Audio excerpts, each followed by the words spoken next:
When I was on the streets, I met a lot of young, intelligent kids. They're amazing, and you wouldn't understand what they've been through until you ask them.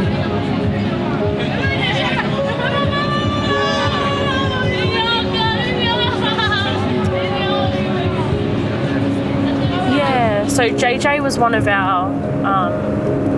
the first young people we met in the city when we started doing our outreach. I think when we first met her, she was about 8 weeks pregnant, and she's the mother of the group in the city, I think. She takes care of them. Once she started to feel a bit sick and get those symptoms of pregnancy, she kind of stayed home a lot more, and she's been communicating with us quite frequently, just making sure that she's got the food, she's going to all of her antenatal appointments and stuff like that. So I'd say she's home pretty much all the time now. We go up and see her a few times a week if we can get up there. Now I got a little one on the way at the age of 15. It's crazy because it just all went so fast, and I got to say goodbye to my younger me, you know. I'll see you later. You're not a little child anymore. You're turning into a young adult, and I've got to learn from my mistakes. And I did. I want to go back to school, get a job. I'd love to work with young children in a kindergarten. I'd love that.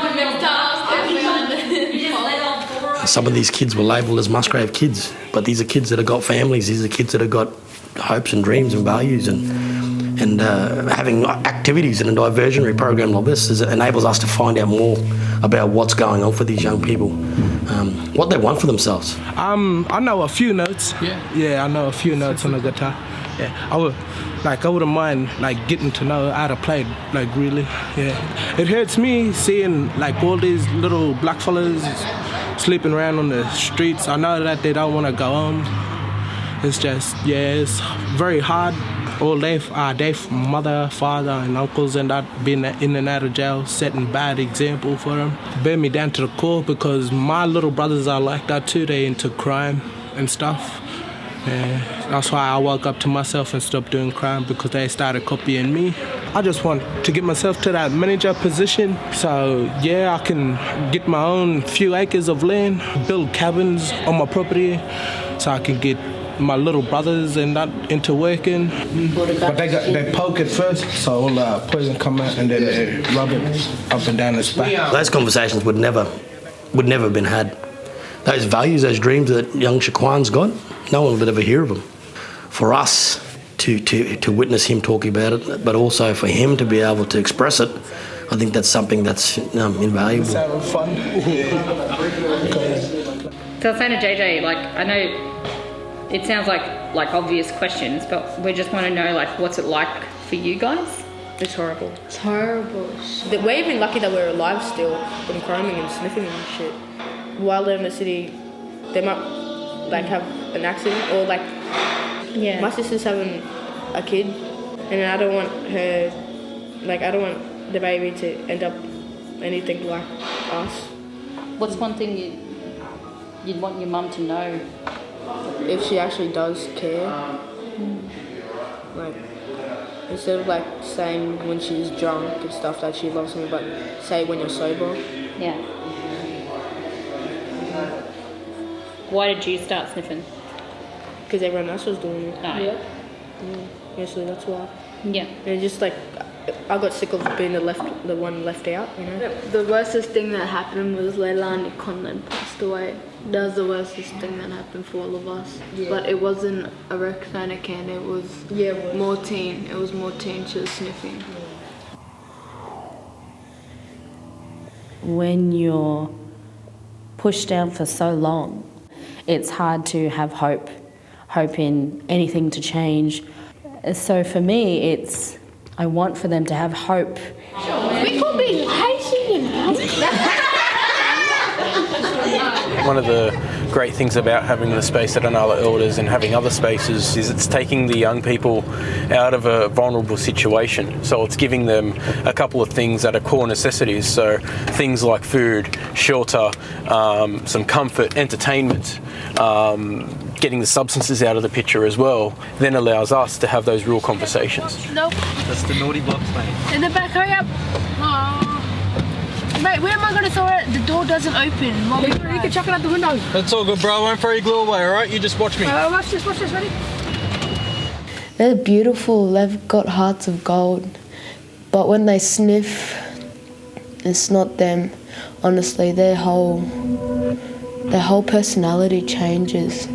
It's from good, then they go all weird on you and you're like, so that's what you're like when you sniff, but I want to know what you're like when you're not sniffing. I can quit, it's easy as fuck. You said that how many times? You said that every night, I see you, bro. Yeah, because I don't want to. Why don't you want to?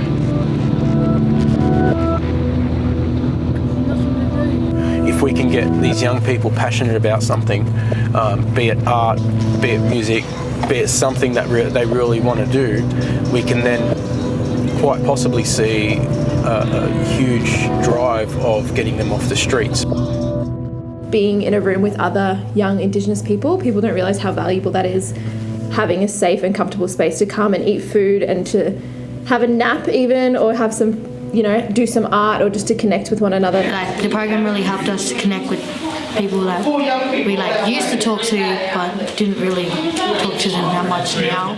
And for us, having the ability to sit with these young people and see what they actually engage more with gives us a lot more insight into how then we would work with them in the future. We're playing country music and he's singing it like, shut the doors and turn the lights down low.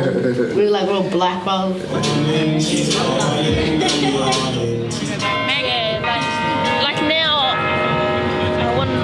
I want to go back to school, but I don't know. I always wanted to be a teacher. Yeah. Or sometimes I want to be a doctor. When you start hearing about these dreams and these values, these sorts of stories then get fed back to case management. Case managers then work with these young people. So how do you make your dream come alive? They pretty much just open up to you. I'll just be normal like I would to anyone else. You can tell they really want to be helped, but it's just that it's like they want to be helped, but they don't want other kids to see that they're getting help. So it's like a shame thing. Hello, bro.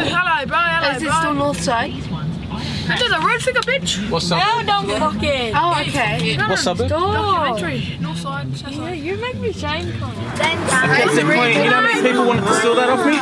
I said, no, you're not taking that blanket. That's someone else's. There you go. So having it here has opened up a space for these young people to just, have a conversation with somebody that, they definitely wouldn't have had if they wouldn't have been here. So. Is there many things like this for you guys? No.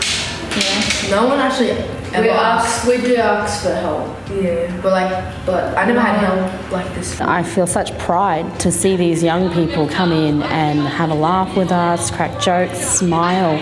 You can tell the difference between just a quick little laugh or there's outright joy in the room because people are feeling, like a family here. So someone needs to open up about the Indigenous life because it's pretty fucked. As a young 15-year-old female myself, I know what it's like for us young people. That's why I'm opening up about it, because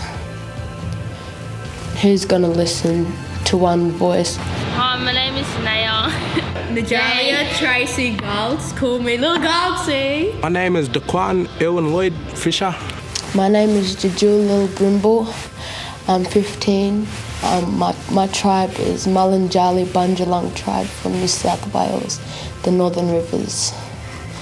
And I'm ready to fight for that land. And any terms just to get it back for the next generations. I will stand up for my people.